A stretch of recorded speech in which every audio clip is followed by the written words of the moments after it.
Welcome back to Unleashed with Mark Morano on TNT. All right, we're continuing our discussion with Donna Jackson, Project 21, Director of Membership Development. Just real quick, give us a shout out. Tell us a little bit about your background and what Project 21 is and does and how long it's been around. Yes. So I've always been a conservative, even though I've worked in the private sector in accounting and finance.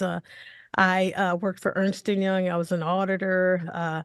I was deputy controller, vice president for Export Import Bank, and managed Marriott's tax provisions for all of their international companies.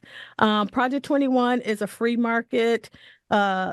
Conservative think tank of Black conservatives who think that our side of the story is not echoed enough in the media. And we want to set the record straight. We believe in capitalism, we believe in free markets, and we believe in strong, intact, traditional families. And so I think that we believe in the American dream, and we want people to know that we're not trying to tear it down, we're trying to build this country up. All right, with that, then what's first of all, historically, why have African Americans, probably since FDR, voted overwhelmingly for the Democratic Party? And I want to say whether it was Ronald Reagan or George Bush or whoever it was, they did almost up until Donald Trump, things seem to be changing. But why is that? Why have they been so loyal traditionally with the Democratic Party? I think there was a stigma that, people believed that somehow the Republican Party was racist. We didn't do enough to do outreach, or conservatives were racist, and we didn't do enough to actually curtail that narrative.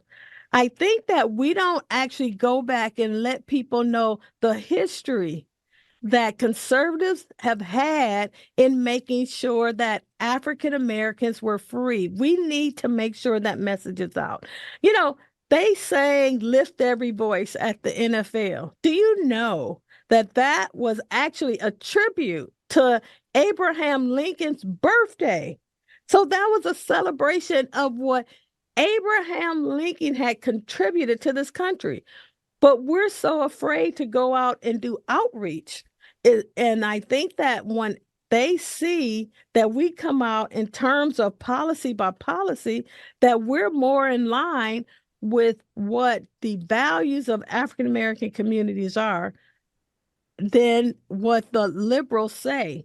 Because everything they do is actually, everything that liberals do actually hurt African Americans, push them further into disarray and poverty. Conservatives 100% have the right message. And I think that what happened was that when you had President Trump, who I can tell you right now, that was the golden era for minorities, Black communities. Um, he actually made a promise and he kept it. He fulfilled it. That was something that minorities hadn't seen in decades.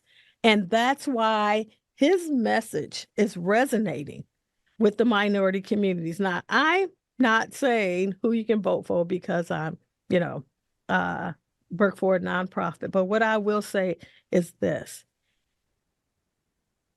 we had a blue collar boom, which is what lower income individuals usually fall into. Our incomes were rising at a faster rate than the top 1%, 10% under President Trump's policies. Everything he did in terms of home ownership was faster under President Trump. He actually funded historically Black colleges at a greater rate than the first Black president of the United States. He ha- Everything he did supported minority communities and their goal for prosperity. And in just 4 years, we're seeing all of those gains reversed. And I think that what you see now with illegal immigration and the fact that whose communities are hurt, African Americans, because their resources are gone, they're being displaced in their jobs. And in terms of inflation, that is hurting purchasing power for minorities, the ability to buy a home, which is at a lower rate than before the civil rights movement. They are now waking up and seeing that conservative policies are better for them financially than liberal policies. Racism is not about you looking at me and saying a nasty word to me. Does my family feel financially secure? Am I able to build wealth? Are my kids living in a healthy environment? High crime hurts minority communities more than anyone. All of these things are hurting and harming minority communities, and all of the policies that President Trump put forth, irregardless of the way he spoke, actually led to the prosperity of minority communities. And that is what equality is about. The quality of your life and your standard of living, not if you look at me the wrong way or say a word I don't like. All right. Well, what did Biden mean when he said you ain't black if you support Donald Trump? How would you react to that? Yeah, Biden has been saying racist things about Black people for decades. I mean, this just adds it to his list. I mean, he didn't want his kids to be in race jungles. He ran on the segregationist. When he first ran for Senate, he ran on a segregationist ticket. I mean, he's been doing this for decades, but there's this sense that somehow minorities are owned by a certain wing of a certain party, and that's not true. We have minds, we can think. We know what works best for us, and the fact that he happens to bring that up, and I'll say this, his experiment in the so-called making sure his cabinet and his picks were the most diverse is not working. And I'm not saying because they're diverse candidates, because he deliberately picks people who didn't get the positions because of their merit. There's brilliant individuals out there of every race that can fill these positions, but he purposely gets ones that are less than stellar so that people will always think that the minorities cannot live up to the standards. It used to be a time if you saw a African American in a certain position, you said that person worked twice as hard and probably was smarter than everyone there because of all the obstacles they had to overcome. That was a proud thing. Today, they think, oh, you know what? They just got it because they checked a box. That's the worst thing you can do. I mean, I was so proud, but now I've been reduced to nothing. My entire career and everything I worked hard to build has been reduced to an asterisk because people will now think, oh, well, she just got the position because she checked the box, not because I finished my bachelor's degree in 2.5 years and graduated in the top 10 percentile. Not because I was Phi Beta Kappa, not because I worked full time during the busy season when I was in college and got recruited by the 4 best accounting firms in the world. But people will still say, oh, well, she just got it because she checked a box.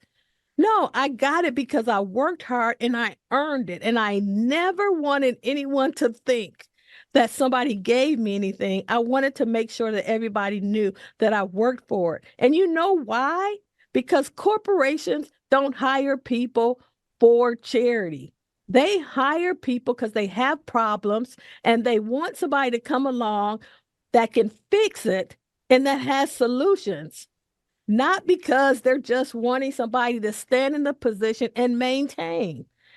Every job I've taken was a job because they had a problem that they needed somebody to fix and they didn't know how to fix it. I created process engineering.